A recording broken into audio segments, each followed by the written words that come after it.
கடந்த நாட்களில் நம்ம அந்த பரம மண்டலங்களில் இருக்கிற ஜபங்களை குறித்து நாம் தியானித்து கொண்டு இருக்கிறோம்.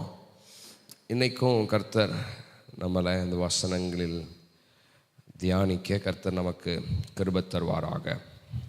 வாசிப்போம். மத்தேயு 6வது அதிகாரம் 9வது வசனத்திலிருந்து 13வது வசனம் வரைக்கும் வாசிப்போம். மத்தேயு 6 9லிருந்து 13 வரைக்கும். நீங்கள் ஜெபம் பண்ண வேண்டிய விதமாவது, பரமண்டலங்களில் இருக்கிற எங்கள் பிதாவே, உம்முடைய நாமம் பரிசுத்தப்படுவதாக, உம்முடைய ராஜ்யம் வருவதாக, உம்முடைய சித்தம் பரமண்டலத்திலே செய்யப்படுகிறது போல பூமியிலேயும் செய்யப்படுவதாக. எங்களுக்கு வேண்டிய ஆகாரத்தை இன்று எங்களுக்கு தாரும். எங்கள் கடனாளிகளுக்கு நாங்கள் மன்னிக்கிறது போல எங்கள் கடன்களை எங்களுக்கு மன்னியும். எங்களை சோதனைக்குட்பட பண்ணாமல் தீமை நின்று எங்களை ரட்சித்து கொள்ளும். ராஜ்யமும் வல்லமையும் மகிமையும் என்றென்றைக்கும் உம்முடையவைகளே, ஆமேன் என்பதே. ஆமேன். நாம் கடந்த நாட்களில் பரமண்டலம் என்கின்ற தலைப்பில் நாம் அதை தியானித்தோம்.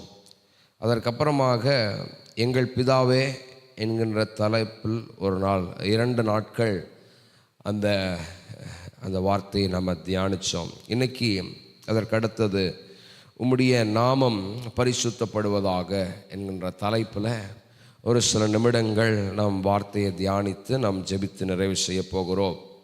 சந்தோஷமாக இருக்கிறீங்களா? ஆமேன். அவருடைய நாமம் நமக்கு பலனுள்ள நாமமாக இருக்கிறது. ஆமேன். அவருடைய நாமம் பரிசுத்தப்படுவதாக. நான் ஏற்கனவே உங்களுக்கு சொன்னது போல் இந்த பரமண்டலங்களில் இருக்கிற எங்கள் பிதாவே, இந்த 2 வார்த்தையை 3 நாட்களாக நம்ம தியானித்தோம். இதை மையமாகப்படுத்தி எப்படி நம்மளுடைய ஜெப பேட்டர்ன் இருக்கிறோம், நம்மளுடைய ஜெபத்தினுடைய பேட்டர்ன், நம்மளுடைய வரிசைகள் எப்படி இருக்கணும் அப்படிங்கிறத நம்ம இந்த நாட்களில் நம்ம தியானிக்க போகிறோம். ஆமேன்.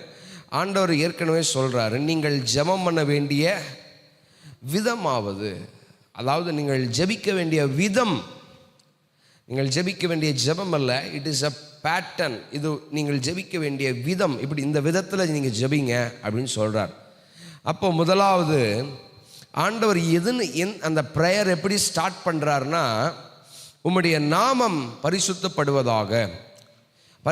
ஆங்கிலத்தில் ஹாலோவட் பி யோர் நேம் அப்படின்னா, உம்முடைய நாமம் உயர்த்தப்படுவதாக, உம்முடைய நாமம் மகிமைப்படுவதாக, உம்முடைய நாமம் உயர்த்தப்படட்டும், பரிசுத்தப்படட்டும் அப்படின்னா, அவருடைய நாமத்தை உயர்த்துகிற அந்த துதி முதல் நம்ம ஜெபங்களில் எப்படி இருக்கணும்னா, நம்மளுடைய ஜெபம் ஒரு துதியினால் நிறைந்ததாய் முதல்ல இருக்கணும். நம்மளுடைய ஜெபத்தை ஆரம்பிக்கும் போது எப்படின்னா, அதனால தான் எல்லா ஜெபங்களுக்கு முன்னாடி நம்ம ஆண்டவரை ஸ்தோத்தரிக்கிறோம், அவருடைய நாமத்தை சொல்லி நம்ம ஸ்தோத்தரிக்கிறோம். ஏன்னா இயேசுவானவர் நமக்கு கற்றுக் கொடுத்துருக்கிற பேட்டர்ன் இந்த பேட்டர்ன். எடுத்த உடனே நம்ம வார்ஃபேருக்குள்ளே போகிறது இல்லை, எடுத்த உடனே யுத்தத்திற்குள்ளே, எடுத்த உடனே பிசாசை மேற்கொள்கிறதுக்குள்ளே நம்ம போகக்கூடாது. எடுத்த உடனே நாம் தேவ சமூகத்தில் காத்திருக்கிற பொழுது தேவனுக்கு ஸ்தோத்திரத்தை செலுத்தி நாம் ஜெபிக்கிறவங்களாக இருக்கணும். இது நம்மளுடைய பர்சனல் ப்ரேயர். அப்போது நம்ம கடைபிடிக்க வேண்டிய ஒன்று.